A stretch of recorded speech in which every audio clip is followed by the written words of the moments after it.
प्रिय दर्शकों, नमस्कार।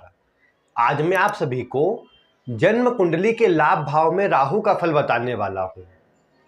किसी भी राशि और किसी भी लग्न कुंडली में राहु जब लाभ भाव में बैठेंगे तो आपको कैसा प्रभाव देंगे, आज इसकी जानकारी मैं आपको दूंगा। इसलिए आप वीडियो ध्यान पूर्वक देखिए। राहु के बारे में मैं आपको जानकारी दूं उससे पहले आप जानते हैं कि राहु एक छाया ग्रह है और ये जिसकी राशि में बैठेगा, जिसके साथ बैठेगा, आपको उसके प्रभाव को भी जोड़ लेना है। यहां पर अगर ये राहु शुभ ग्रह की राशि में या जिसकी राशि में बैठा है वो शुभ स्थान में बैठा है, मजबूत अवस्था में कहीं बैठा है, वो भले पापक ग्रह ही क्यों ना हो, राहु किसी की भी राशि में हो और जिसकी राशि है वो राशि स्वामी लाभ भाव में ही बैठा हो या किसी अन्य भाव में बलवान अवस्था में बैठा हो, तो ये राहु बहुत शुभ परिणाम देने का कार्य करेगा। और ठीक इसके विपरीत राहु जिसकी राशि में है वो स्वयं पीड़ित हो जाता है, तो राहु के फल में थोड़ी कमी आ जाएगी। इसके साथ में एक बात यह भी है कि आप जानते हैं कि कुंडली के उपचय भाव तीसरा, छठा और 11वां, इन भावों में राहु अपने अच्छे प्रभाव प्रदान करता है। तो इन भाव में राहु किसी भी राशि किसी भी लग्न में क्यों ना हो, पापक ग्रह का प्रभाव इन भावों में अच्छा होता है तो राहु भी अच्छा प्रभाव देते हैं। बस ये है कि ये निर्भर करेगा उसके राशि स्वामी पर कि कितना वो बलवान है, उससे आपको प्रभाव में अंतर देखने को मिल सकता है। अगर यहाँ पर जिसकी राशि में राहु बैठा है वो बहुत बलवान अवस्था में बैठा हुआ है तो निश्चित ही आप ये समझ करके चले कि जीवन में सभी सुख सुविधा ये अकेला राहु ही आपको प्रदान कर देगा। तो इसलिए आपको इस बात का ध्यान अवश्य देना है, फिर जाकर राहु के प्रभाव को समझना है। राहु के साथ वैसे यहाँ पर कोई ग्रह बैठा भी होगा तो भी कोई खराबी का प्रभाव नहीं मिलेगा। हो सकता है कोई दुर्योग निर्मित हो जाए, किंतु लाभ भाव में राहु के होने से, अन्य ग्रह के भी होने से क्या होगा कि वो धन लाभ तो करवाएंगे। चंद्रमा बैठा हो तो सकता है मानसिक चिंता हो, शनि बैठा हो तो सकता है कार्य विलंब होते हो, किंतु लाभ में वो ग्रह कमी नहीं लाएंगे। तो इसीलिए आप ये समझ करके चले कि राहु अकेला या किसी के साथ में भी लाभ भाव में बैठा हो तो अच्छा है, अकेला बैठा हो और इसके स्वामी कहीं मजबूत अवस्था में बैठे हो तो बहुत अच्छा है। तो ये राहु आपको अच्छा परिणाम अवश्य प्रदान करेगा। इसके बाद अगर राहु के प्रभाव को समझे तो देखिए, राहु एक मायावी ग्रह है, भोग विलास में लिप्त करने वाला ग्रह है। एक बात और है कि केतु ठीक इसके सामने होता है और ठीक विपरीत प्रभाव केतु प्रदान करता है। यानी जैसा मैंने कहा कि राहु एक मायावी ग्रह है, भोग विलास में आपको लिप्त करेगा, तो वहीं पर अगर पंचम भाव के केतु की स्थिति आप जानते हैं, मैंने आपको पूर्व में बताई है कि पंचम भाव में बैठा केतु आपको वैराग्य की ओर, आध्यात्म की ओर, ज्योतिष की ओर, रहस्य और रिसर्च की ओर ले जाने का प्रयास करेगा। तो ये दोनों की अवस्था यहां आकर के पूरी तरह भिन्न हो जाती है। एक आपको किसी और दिशा में खींचता है तो दूसरा किसी और दिशा में खींचता है। अब ये आपके ऊपर है, कुंडली की अन्य ग्रह अवस्था के ऊपर है कि आप किस ओर जाना चाहते हैं। जैसे लाभ भाव में राहु हो तो ये बात तय है कि जीवन में सुख सुविधा और जो भी आपको सुख संसाधन चाहिए वो सब आपको प्राप्त करवाएगा ये राहु। राहु आपको टेक्निकल माइंडेड बना देगा, जुगाड़ू प्रवृत्ति का बना देगा। किसी भी प्रकार से आप अपने कार्य को पूर्ण करने का एकदम रखेंगे। स्वयं के कार्य भी अगर कोई कोर्ट केस आदि में, पुलिस में या कोई उच्च वर्गीय अधिकारी के वहां पर कहीं किसी प्रकार से आपका कोई बात अटक गई है तो आप आपके संपर्कों से, आपके कॉन्टेक्टों से आप अपने ये बोल सकते कि बड़े से बड़े काम को आसानी से निकाल देंगे। और न केवल अपने बल्कि अन्य कोई भी अगर आपके साथ जुड़ता है, अन्य किसी को भी आवश्यकता पड़ती है, कोई कार्य उसका फंस जाता है, तो निश्चित आप ये समझ करके चले कि ये राहु आपको ऐसी प्रतिभा देता है कि आप अपने कार्य को या उस व्यक्ति के कार्य को पूर्ण करवा ही दे। ये बात अवश्य देखने को मिली कि ये राहु लाभ भाव में बैठकर आपके संपर्क बड़े उच्च अधिकारियों से कर देते हैं। क्योंकि यूं भी देखिए, राहु राजनीति का कारक होता है, दशम में हो या एकादश में, ये आपको उसमें जोड़ने का प्रयास करता है। और यहाँ पर मजबूत अवस्था में बैठा हो तो निश्चित ही देखने को मिलता है कि शासन प्रशासन में ऐसे व्यक्ति की अच्छी पकड़ होती है, उच्च वर्गीय लोगों से ऐसे व्यक्ति की अच्छी पकड़ होती है। ऐसा व्यक्ति स्वयं मान सम्मान और अच्छा एक प्रतिष्ठा अर्जित कर पाता है, ये बात देखने को मिलती है। हो सकता है कि देखिए, राहु एक मायावी ग्रह है, अगर थोड़ा ही अशुभ प्रभाव में आएगा तो हो सकता है व्यक्ति गलत संगति कर ले, गलत आदतों का कहीं ना कहीं से व्यक्ति को गलत आदतें लग जाए, तो ये सब हो सकता है। किंतु ये बात भी तय है कि ये राहु व्यक्ति को उच्च से उच्च प्रतिष्ठा दिलाने का काम करेगा और व्यक्ति के जो महत्वाकांक्षा है उसको बढ़ाते जाएगा। व्यक्ति कभी संतुष्ट नहीं होगा। जीवन में सुखों से जीना, अपने सुखों पर अधिक खर्च करना, रहन सहन और राजसी ठाट बाट में रहना, ये राहु की विशेष पहचान देखने को मिली है। अब लेकिन वही, जैसा मैंने कहा कि इसके ठीक सामने केतु पूरा उल्टा प्रभाव देता है। जहां राहु भोग देता है तो वहीं पर ये केतु आपको वैराग्य की प्रवृत्ति प्रदान करता है। हो सकता है ये राहु केतु का प्रभाव आपकी शिक्षा में कोई ना कोई रुकावट उत्पन्न करे, कोई ना कोई बाधा उसमें देने का कार्य करे। और ये बात भी देखने को मिली कि उसमें भी अगर आप थोड़ा अपना जुगाड़ लगा करके, थोड़ा ऊपर नीचे करके अपने कार्य को पूर्ण करवाने का प्रयास करते हैं, या किसी प्रकार से भी आप अपने कार्य को निकलवाने का प्रयास करते हैं, ये बात अवश्य देखने को मिली। ये बात भी है कि अगर अन्य ग्रह अवस्था थोड़ी ठीक हो तो शिक्षा ग्रहण करवा करके, विशेषकर ऐसी चीजें आपको अधिक पसंद आती है जो गहराई में जाकर इसको सीखना पड़े। अगर ज्योतिष आदि के विषय हो, कोई रहस्यमयी विषय हो, या रिसर्च की कोई चीज हो, तो वो बिल्कुल आपको बहुत अपनी ओर आकर्षित करेंगे। आप उसमें बहुत अच्छा ज्ञान प्राप्त कर पाएंगे।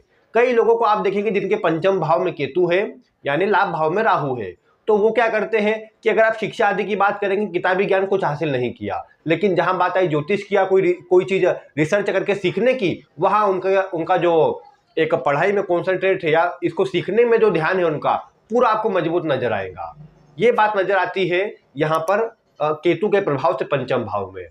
और ये बात भी है कि राहु देखिए लाभ भाव में बैठकर आपके कॉन्टेक्ट को बढ़ाता है। लड़का लड़की सभी से आप हंस खेल करके बातें करेंगे, किंतु ये बात देखने को मिली कि ये कहीं ना कहीं आपसी प्रेम विवाह आदि हेतु थोड़े खराब हो जाते हैं।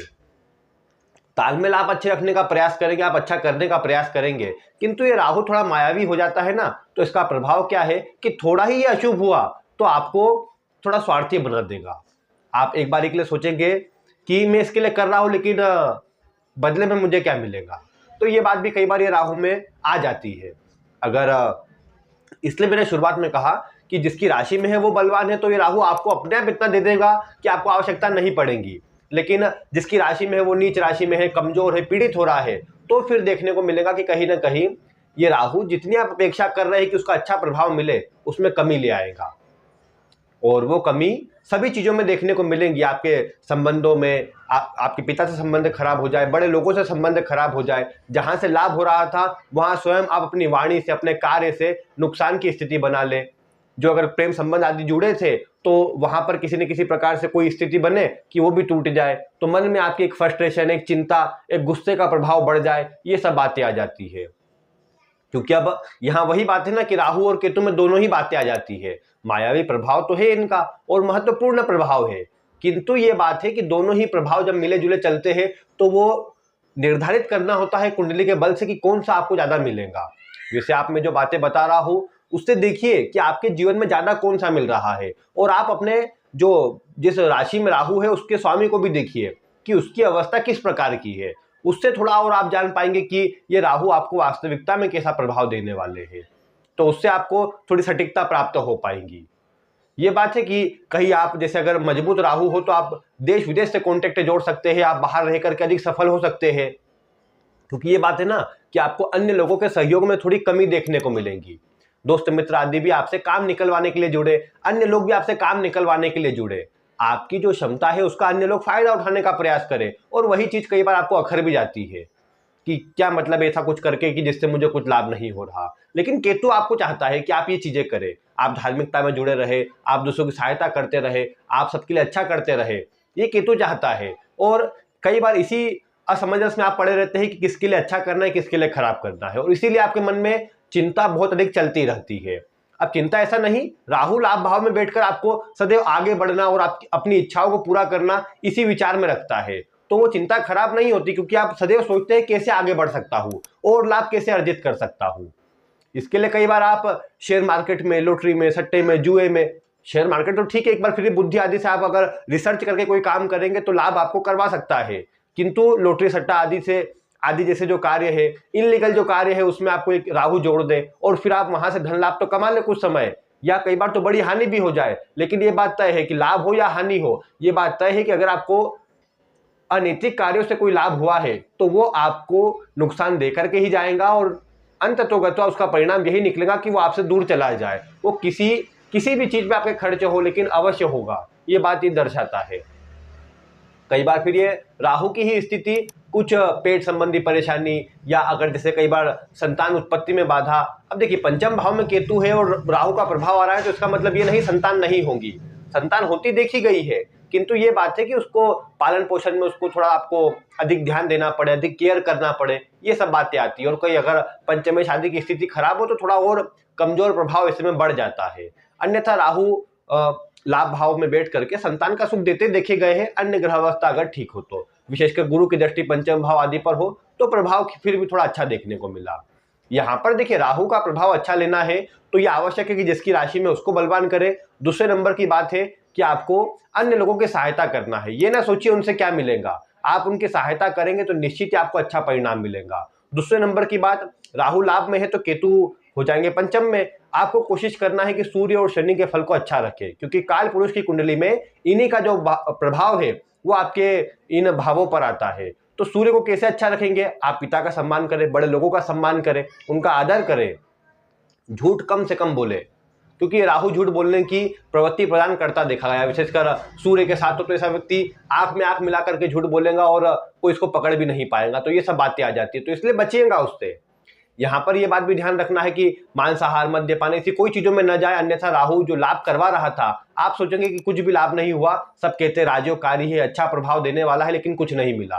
तो ये बातें तब आएंगी जब आप इसका स्वयं से अशुभ प्रभाव लेंगे, गलत कार्य की ओर जाएंगे, गलत मार्ग से धन कमाने का प्रयास करेंगे, या गलत चीजों का सेवन करेंगे, मांसाहार मद्यपान इसी चीजों में जाएंगे, तो ये राहु अच्छा होने की जगह खराब हो जाएंगे, क्योंकि ये आपके 11वें और पंचम भाव से कनेक्टेड है। शनि और सूर्य दोनों सात्विक ग्रह के रूप में आते हैं, शनि भी आपको चाहते हैं आप ईमानदारी से काम करें और सूर्य चाहते हैं आप अनुशासन से कार्य करें। तो इस राहु और पंचम में बैठे केतु दोनों का अच्छा प्रभाव चाहिए तो अनुशासन जोड़िए, ईमानदारी जोड़िए और दूसरों की सहायता जोड़िए, आप देखेंगे ये राहु और केतु कभी आपको निराश नहीं करेंगे, क्योंकि ये आपसे यही चाहते हैं। इनका पूर्व जन्म से आपका एक कनेक्शन यही जोड़ते हैं कि आप केवल करते जाइए। आप देखेंगे कि ये राहु आपकी बड़ी से बड़ी इच्छाओं को पूरा करने की क्षमता रखता है, ये आपको ऊंची से ऊंची सफलता दिलाने में सक्षम है। जो लोग मल्टी मिलियनियर बनते हैं उनके राहु लाभ भाव में हो तो कोई संशय की बात नहीं, क्योंकि ये राहु इस तरह का प्रभाव देता है, सुख संपत्ति भी देता है, जीवन में जो चाहिए वो सब देने का काम करता है। ऐसा व्यक्ति फिर किसी प्रकार का भी काम कर ले, ये राहु स्वतंत्र वैसे तो काम में अधिक आता है प्रभाव, क्योंकि वहीं पर बड़े लाभ हो सकता है, नौकरी में तो छोटा लाभ मिलेगा, तो व्यापार में कई बार ऐसा व्यक्ति जाता है, बड़ा लाभ कमाने का प्रयास करता है, लेकिन सोच विचार करके धैर्य पूर्वक आगे बढ़ा जाए तो ज्यादा अच्छा रहता है, क्योंकि जल्दीबाजी में काम ऐसे व्यक्ति के बिगड़ते हैं। और दूसरों पर विश्वास करना नहीं, स्वयं के दम पर आगे बढ़ना ज्यादा अच्छा रहेगा, लापरवाही से भी बचना चाहिए। इन सब बातों का ध्यान रखकर बढ़ा जाए। शनि की स्थिति देखे तो राहु और पता चलेगा किस तरह के प्रभाव में है, साथ में किसकी राशि में है उसकी स्थिति को देखिए वो किस प्रकार की अवस्था में है, इन सबसे पता चलेगा कि राहु वास्तविकता में कितना शुभ है और कितना अशुभ है। शुभ हुआ तो निश्चित ही आप फिर रियल एस्टेट से जुड़ा काम करें, कोई फैक्ट्री आदि या फिर आप मैन्युफैक्चरिंग का कोई काम करें, सब में राहु आपको अच्छा प्रभाव देगा। आप कहीं बाहर रहे तो भी आपके लिए अच्छा रहेगा और राहु का शुभ परिणाम देखने को मिलेगा। बाकी फिर यही बात है कि आपकी कुंडली में राहु किस अवस्था में है, किन ग्रह के प्रभाव में है, उससे इसका जो निर्णय है ज्यादा हो पाएगा। बाकी अगर आपको आपकी कुंडली के अनुसार देखना है तो आप कोशिश यही करिए कि राहु किस राशि में है, किन ग्रह के साथ है, किसकी दृष्टि पड़ रही है, उन सबको पहले नोट कर लीजिए, फिर एक एक करके देखिए कि इनमें से कौन सा बलवान है, किसका प्रभाव ज्यादा है। जीवन में कुछ ऑब्जर्वेशन निकाले, उससे आपको सटीक जानकारी प्राप्त हो जाएंगी। बाकी भविष्य में फिर विभिन्न राशियों के आधार पर भी मैं राहु के प्रभाव को बताने का प्रयास करूंगा, तो उन वीडियो को देखने के लिए आप चैनल को आज ही सब्सक्राइब कर लीजिए। वीडियो पसंद आए तो इसे लाइक करें, अन्य लोगों तक शेयर करें। आज की वीडियो में बस इतना ही। वीडियो देखने के लिए आपका बहुत बहुत धन्यवाद।